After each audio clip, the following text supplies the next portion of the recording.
Hello guys, hindi ko alam kung anong nangyari dito sa alaga ko. Lahat ng pusa ko kapuna. Tapos, dito sa kwarto lang to, yung itong alaga ko. Lahat yan sila dito lang sa kwarto. Hindi naman siya nakalabas. Lahat ng lalaki ng pusa kapuna, hindi siya nakalabas. Tapos, nabuntis itong isang alaga ko. At 1 week lang nanganak na. Ayan siya. O, tingnan nyo. O. Hindi ako... Napakapalaisipan talaga sa akin ito guys. Kasi tingnan ninyo, nanganak yung alaga ko.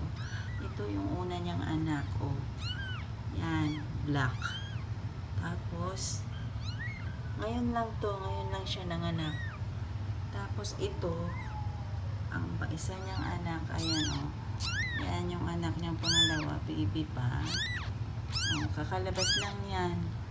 Orange naman. Hindi ko alam kung may laman pa ang tiyan nito. Hindi ko talaga lubos maisip paano siya nabuntis at nanganak sa loob lang ng 1 linggo. Wala naman akong alagang hindi nakapon dito. Kaya ang tanong ko ngayon, posible bang makabuntis yung pusang nakapuna? Eh, sabi naman ng vet, hindi na daw. Kaya sabi ko, anong nangyari dito sa alaga ko?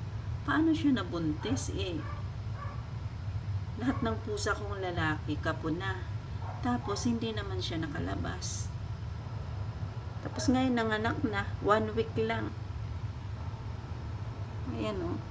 Ayan, pumunta na dito yung isa ko pang alagang pusa. Ano din siya sa kuting, dila-dila din. O. Ito pa isa, pumunta na rin. Ayan guys ha, patunay yan. Hindi ko alam kung paano nangyari. Nabuntis. Nang ang wala akong pusang hindi kapun, lahat kapun na yung mga lalaki.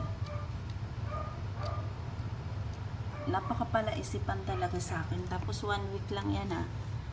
1 week lang yan, nanganak na siya. Tingnan nyo oh, yan oh. Mabalahibo pa naman yung anak niya. Tingin nga bibi ng isa mong anak. Ang dami ko ng alaga. Patingin muna ng isa mo. Ayan o, black o. Ayan. Ayan yung una. Ito yung unang lumabas. Tapos, itong orange, yan yung pangalawang lumabas. Ano? Anong paliwanag niyan? Hindi ko dala. Ay, naku, ewan ko. Nagugulo na ang isip ko. Hindi ko maisip kung paano siya nabuntis at nanganak ng 1 linggo lang.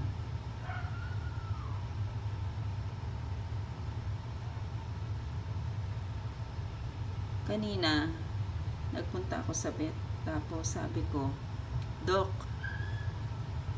posible bang makabuntis yung pusang nakapuna? Hindi naman daw. Ano nangyari dito? Nabuntis siya. Tapos 1 week lang nanganak na. Ano ba yan? Himala ba yan? O kababalaghan? Ang dami ko kasing alagang pusa guys. Pero lahat naman yan kapuna. Pinakapun ko na para hindi na sila madagdagan. Kaya lang, ayan pa rin o, nadagdagan. Hindi naman nakalabas yan ha. Talagang dito lang yan sa loob. Sa kwarto pa yan ha. Dinala ko nga ng palanggana dito. Diyan siya nanganak.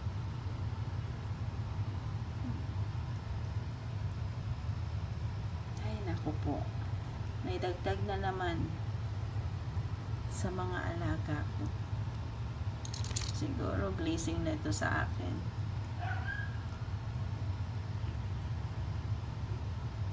Ayan. Bilis.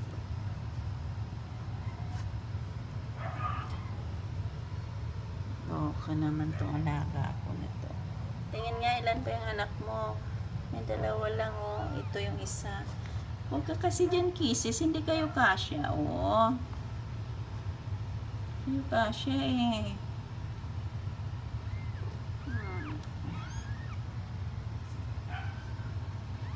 Ay, pusang nanganak. Pusang nanganak sa loob lang ng 1 linggo.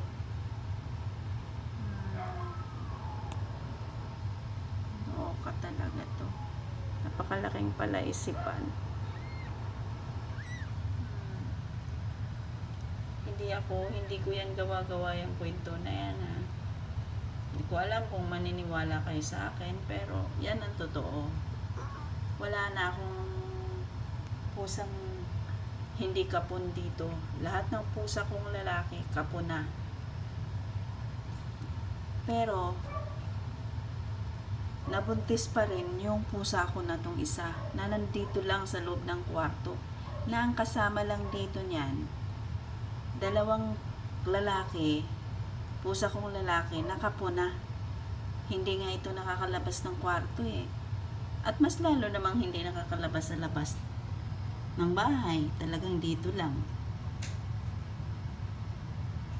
Pero ganyan ang nangyari. Ayan, anong paliwanag ang pwede ninyong sabihin sa akin kung bakit nanganak yung pusa ko sa loob lang ng 1 linggo? Nabuntis, ang bilis niyang nabuntis, tapos 1 week lang nanganak na siya. Nagulat nga ako kanina, eh, kasi sinisiksik niya ako. Yung pala, manganganak na siya. Loka. Ayan, tinutulungan siya ni Kisses. Itong isa ko kati, si Kisses. Yan, si Kisses yan. Pae din yan. Yan sila. Ano na yan? Tito, anong nangyari sa'yo? Ha? Nanganak ka na, mayroon pa ba yan? Umiiri ka pa, eh. Parang mayroon pa, guys. Ayun ako, mukhang mayroon pang lalabas. Umiiri pa siya, eh, oh.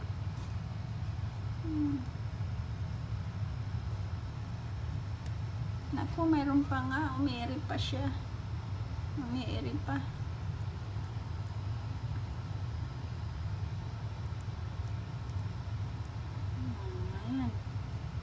Alis dyan, baby. Alis dyan. Dito ka, oh. May eri pa yung nanay mo, eh. Ayan, tinutulungan siya ni Kisses. Meron pa ba? Tingin nga. Tingin.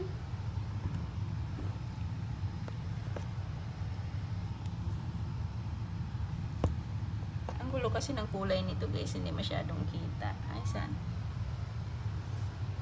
Tama na yan, baby, 2 lang. Ang dami na nating alaga. Ang dami ko ng alaga, baby. Oo. Ang dami na ninyo, eh. Oo. Ano ba ito? Lalaki. Lalaki siya, guys, oh. Ayan, oh, lalaki. Yan. Ang kakapal ng buhok. Ayan, o. Ang kapal ng buhok. Tingnan ko nga itong itim. Tingnan ko nga. Ay, ayan na. Lalaki rin. Parehas na lalaki. Ayan, o. Tingnan ninyo, o.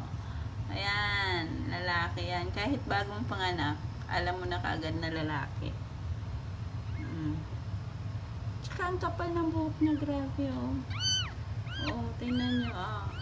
Kapal ng buhok. O, sinong may gusto nito? O, comment lang. Pag lumaki, bibigay ko. O, ayan. Kung sino may gusto niya, no?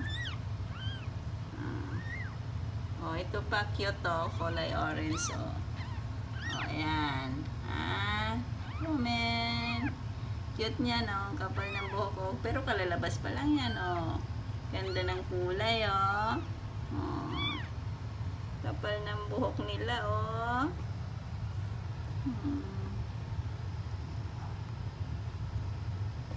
Ano, bebe? Meron pa?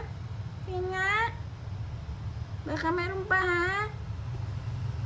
Mukhang meron pang laman yung tiyan niya, guys. Oh, laki pa, eh, oh.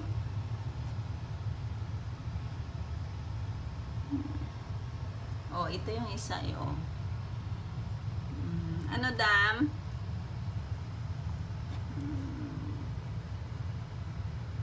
Kapal ng buhok, oh.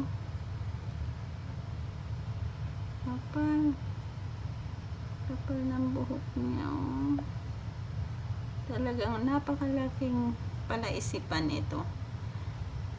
Nanganak, buntis ang alaga ko. Nanganak. Cute. Cute, oh. Ang kapal ng buhok nila. Grabe, oh. Labas lang. Itong isa, kanya. Nakakapal ng buhok. Ang ganda, oh. Ang ganda, ang kapal ng buhok. Tsaka ang laki ng paa, oh.